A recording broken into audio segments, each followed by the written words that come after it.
Hai hai semuanya, ketemu lagi bareng Mihu di sini. Oh iya, kali ini Mihu akan membawakan alur cerita dari film Donghua yang berjudul Battle Through the Heaven. Mihu mengingatkan sekali lagi ya bahwa konten ini full spoiler.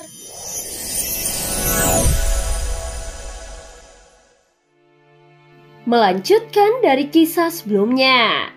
Sebelumnya Xiaoyan telah berhasil menjara semua harta milik Yan Yuan, sehingga membuatnya tidak berdaya. Namun Xiaoyan juga menemukan bahwa sepertinya Yan Yuan ini seorang nekrofilia. Setelah dia menemukan ada mayat seorang wanita cantik yang dirias di dalam cincinnya. Setelah Yan Yuan pergi, Xiaoyan memeriksa salah satu peti mati yang memancarkan aura yang sangat kuat. Semua peti mati ini agak aneh, ucap Xiaoyan memegang dagunya sambil berpikir.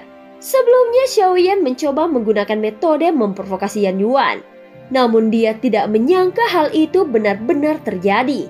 Dan ini terlalu mulus sehingga dia merasa sepertinya ada yang tidak beres. Saat pikiran Xiaoyan bergerak, peti mati Dewa Iblis keluar dari kabut merah dan mengambang di depannya. Seluruh peti mati ini berwarna merah tua, dan di atasnya juga diukir dengan 9 tekstur yang berbeda. Mereka semua tampak seperti 9 monster yang belum pernah dilihat Xiaoyan sebelumnya. Ukiran itu terlihat seperti hidup saat Xiaoyan menatapnya untuk waktu yang lama. Dia merasa ukiran ini menggeliat, dan hal yang paling mengejutkannya adalah bahkan di luar peti mati ini seseorang masih bisa merasakan penekanan yang sangat kuat. Bagus. Peti mati ini memang merupakan harta karun, ucap Xiaoyan menunjukkan ekspresi puasnya. Hanya saja cara penyegelan ini memerlukan penggunaan cincin tersendiri. Peti mati ini juga dirilis setelah cincin yang dilempar oleh Yan Yuan hancur. Tentu saja dia tidak kekurangan cincin dan berpikir mengosongkan cincin lainnya untuk memasukkan peti mati Dewa Iblis ke dalamnya. Bahkan peti mati ini sangat keras. Aku tidak tahu apakah ini memiliki efek lain, gumam Xiaoyan. Setelah beberapa saat, dia membalikkan telapak tangannya. Terlihat ada lebih dari 10 cincin di telapak tangannya dan ini semua dikumpulkan dari Yan Yuan. Segera kekuatan jiwa Xiaoyan menyapu satu persatu dan ekspresi kekecewaan langsung muncul di matanya. Memang ada beberapa hal, tetapi kebanyakan itu tentang pemurnian boneka. Pada dasarnya, itu tidak berguna bagiku, ucap Xiaoyan sedikit mengerinyit. Setelah beberapa saat, segera bendera penekan jiwa muncul di tangannya, kemudian dia mengibarkan bendera penekan jiwa dan terlihat ada kabut ungu yang muncul. Yetian, apa yang ingin kau lakukan lagi jika ada perang yang sedang terjadi? Apakah kau tertarik untuk ikut dan berpartisipasi di dalamnya? Ucap Xiaoyan berkata perlahan. Yetian adalah roh jahat yang lahir karena medan perang. Jika perang menjadi lebih intens, maka dia akan menjadi lebih kuat. Aku tidak tertarik. Kalaupun aku mau, kau pasti tetap tidak akan melepaskanku, bukan? Ucap Yetian berkata dengan marah. Hahaha, jangan terlalu cepat menduga sesuatu. Jika perang ini selesai, aku berjanji akan melepaskanmu. Apakah kau masih tidak tertarik? Ucap Xiaoyan dengan tenang. Aku tidak percaya pada pembohong kecil sepertimu. Jawab Yetian singkat dan tegas. Mengapa? Mengapa kau tidak percaya kepada aku? Ucap Xiaoyan bingung mendengar jawaban dari Yetian. Aku tidak percaya, karena aku memang tidak percaya. Katakan padaku, sudah berapa lama kau menahanku di sini? Kau bahkan tidak ada niat untuk membebaskanku, bukan? Ucap Yetian dengan suara yang dalam. Kupikir aku menahanmu hanya beberapa ratus tahun saja. Tanpa basa-basi lagi, Xiaoyan langsung menjawabnya. Lalu bagaimana? Apakah kau mau atau tidak?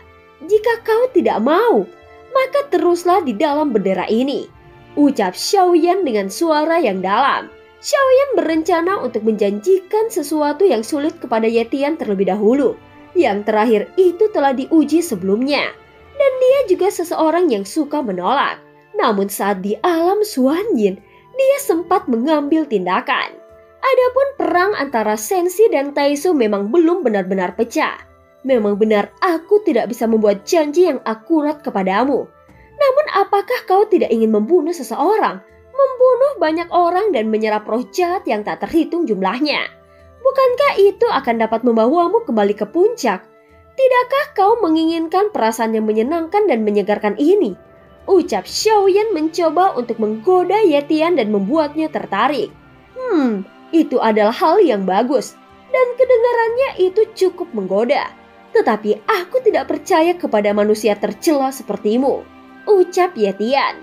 Masih ada suara keraguan dari suaranya, walaupun tampaknya dia sebenarnya sangat tertarik. Tetapi aku harus mengatakan bahwa aku tidak bisa membiarkanmu pergi sampai perang ini selesai, ucap Xiaoyan tersenyum saat berkata. Perang?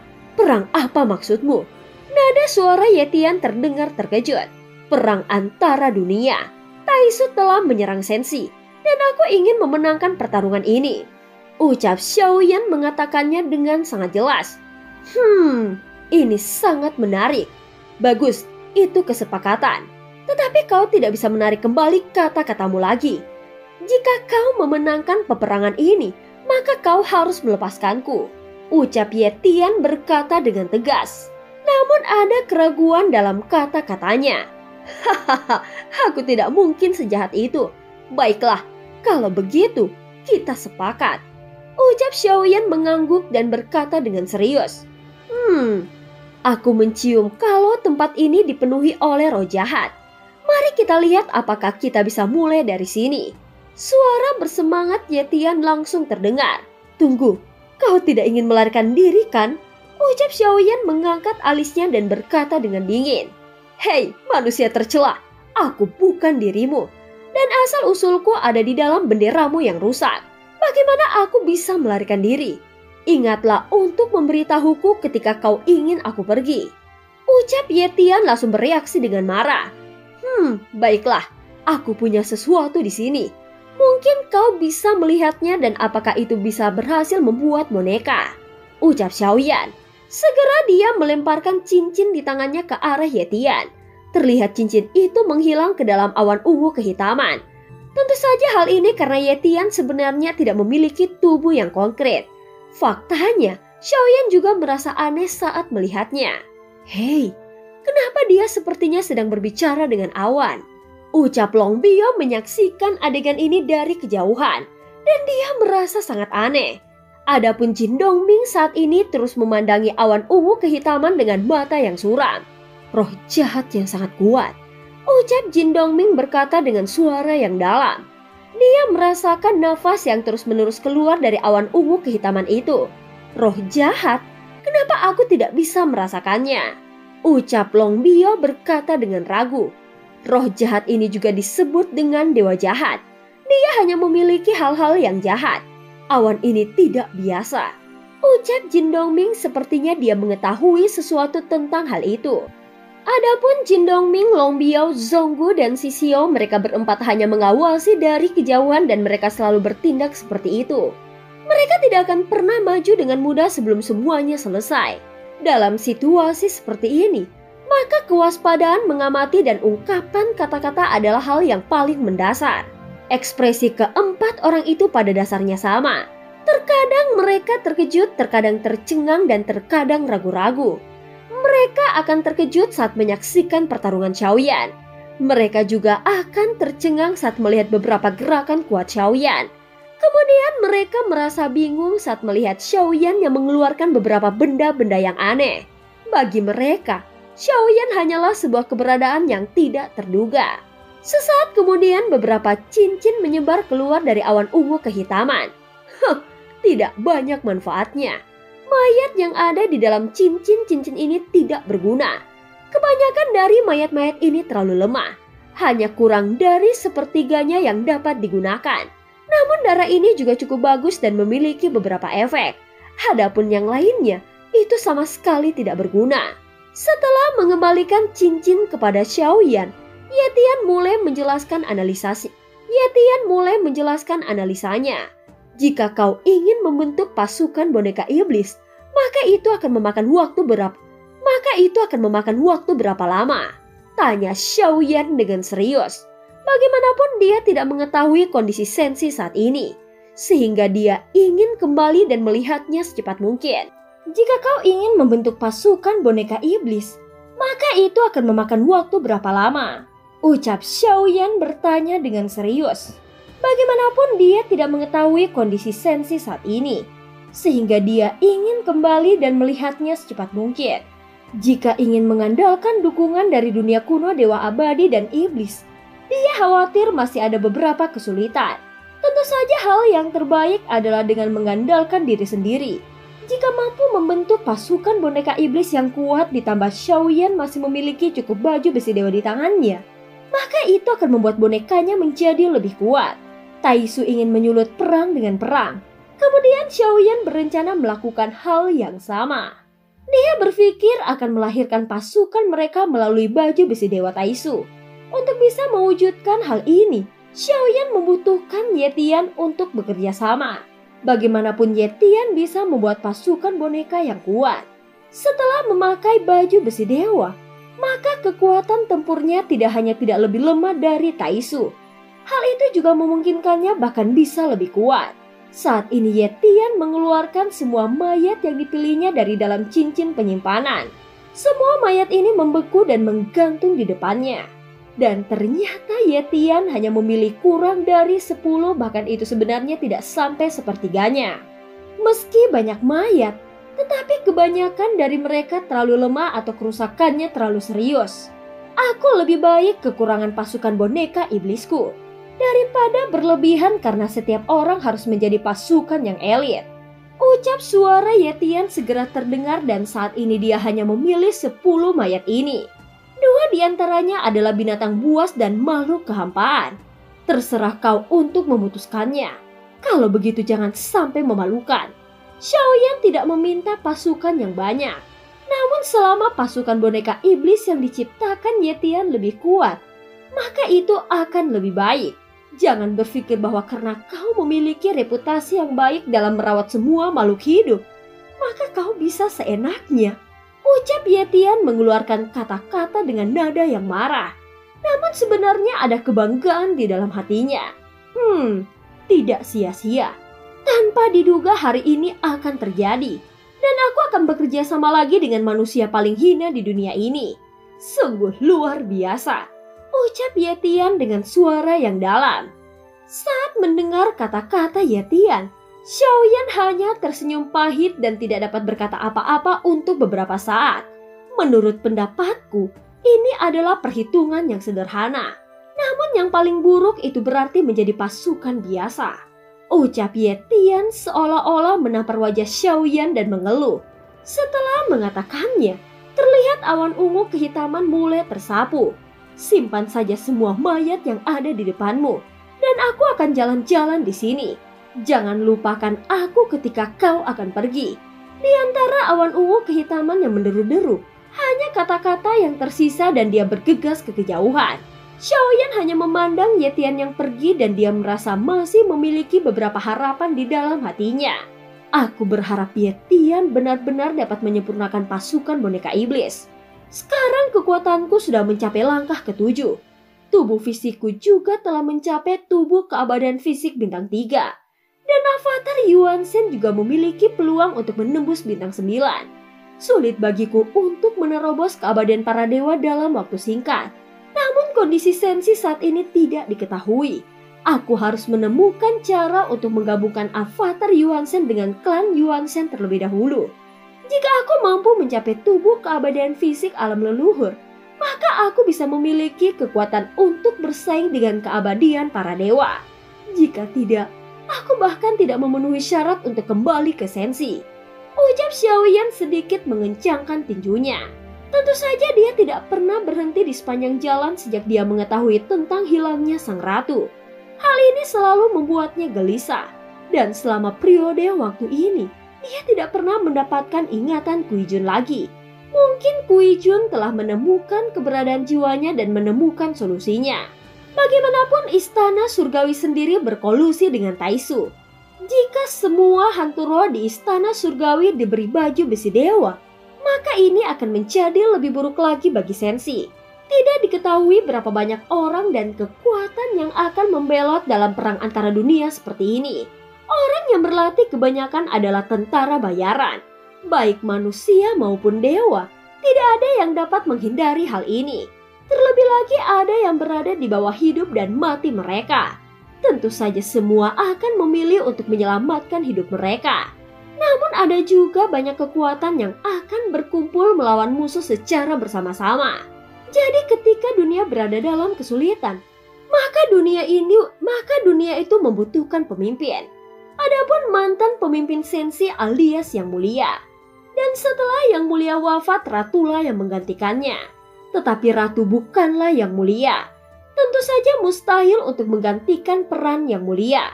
Tetapi hal yang lebih dibutuhkan adalah yang lebih dari sekedar Yang Mulia. Dan yang lebih dibutuhkan adalah pemimpin spiritual yang dibawa oleh orang yang ingin berkuasa. Jika itu adalah perang sederhana, maka kecerdasan Sang Ratu tidak kalah dengan Yang Mulia. Tetapi perang bukan hanya tentang tata letak artikel atau strategi.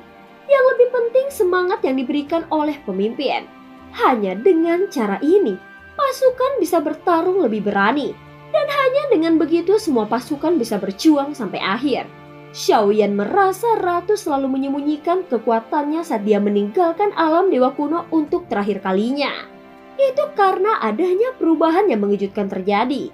Namun ketika Xiaoyan pertama kali tiba, ada banyak orang kuat di antara mereka. Di samping itu dia juga menyembunyikan banyak orang berkuasa. Hal ini jelas dilakukan dengan sengaja oleh Sang Ratu. Namun keputusan bertarung atau mundur semua tergantung pada Xiaoyan. Hal itu karena kartu truf mereka adalah Xiaoyan. Selama ini Ratu telah menunda waktu untuk Xiaoyan. Apa yang Xiaoyan tidak pernah bisa pahami adalah alasan sebenarnya dari reinkarnasi Yang Mulia apa. Selama ini Ratu telah menunda waktu untuk Xiaoyan. Apa yang Xiaoyan tidak pernah bisa pahami adalah alasan sebenarnya dari reinkarnasi Yang Mulia. Apa alasannya? Apakah ini termasuk pertarungan antara Senshi dan Taisu? Sebelumnya Xiaoyan sangat bingung, namun sekarang kekuatannya terus bertambah sangat kuat. Sehingga dia semakin merasa bahwa kecil kemungkinan Yang Mulia bereinkarnasi karena perang. Dia berpikir seharusnya ada alasan yang lain. Apa sebenarnya rencana Yang Mulia dan Shizun? Jelas keduanya sangat kuat. Namun mengapa mereka memilih jalan reinkarnasi? Hal ini selalu menjadi pertanyaan yang melekat di benak Xiaoyan. Walaupun dia terus bertanya di dalam pikirannya, tetapi bagaimanapun juga Xiaoyan memikirkannya, dia masih belum bisa memahami pikiran dua orang yang paling berkuasa itu. Mungkin reinkarnasi keduanya bukan karena bencana dari Senshi ini. Adapun alasan mengapa Yang Mulia membuat begitu banyak pengaturan, Xiaoyan sudah tidak terlalu mengkhawatirkannya. Bagaimanapun dia hanya ingin membantu Senshi selamat dari bencana ini. Mungkin jika Yang Mulia tidak bereinkarnasi, maka Senshi tidak akan pernah mengalami bencana seperti ini. Xiaoyan juga meyakini bahwa di balik malapetaka perang antara dunia ini, pasti ada rencana lain.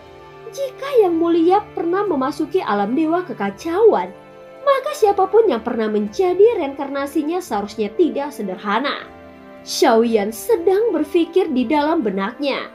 Dia mencoba terus mencari tahu maksud dari reinkarnasi Yang Mulia. Hanya dengan cara inilah dia mungkin dapat mengetahui arti sebenarnya dari apa Yang Mulia lakukan.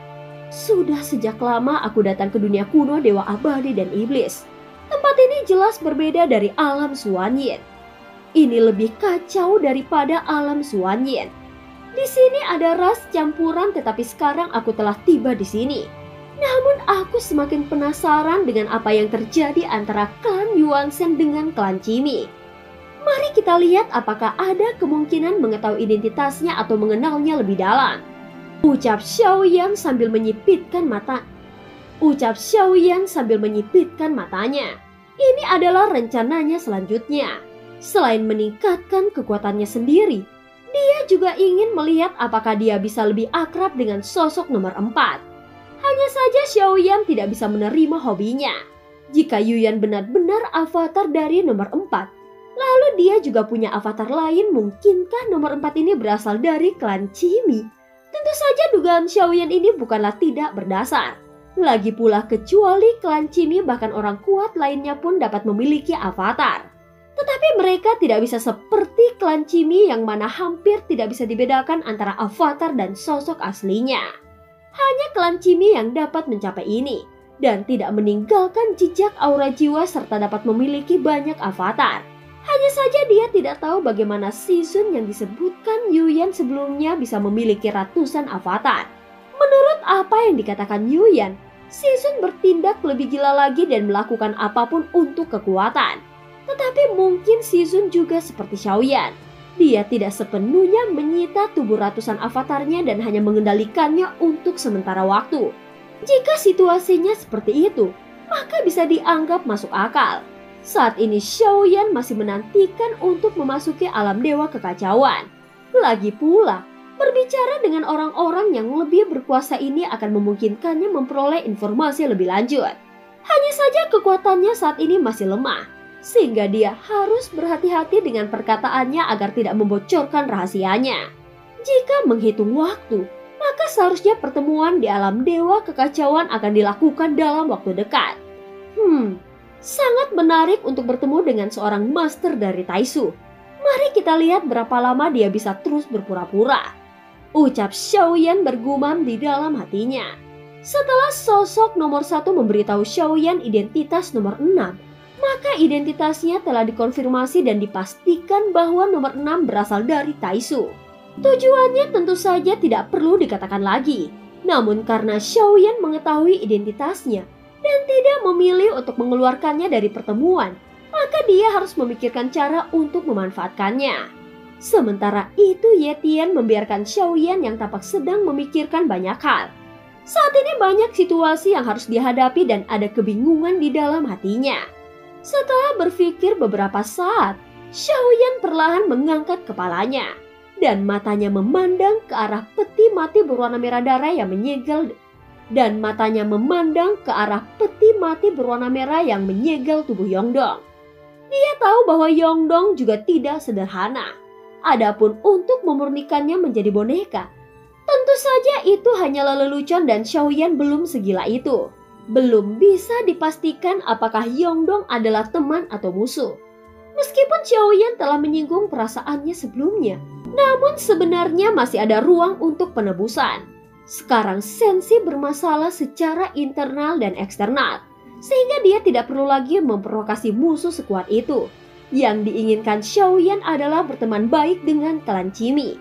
Karena dengan kemampuan klan Qimi, jika dia bisa membantu Senshi maka itu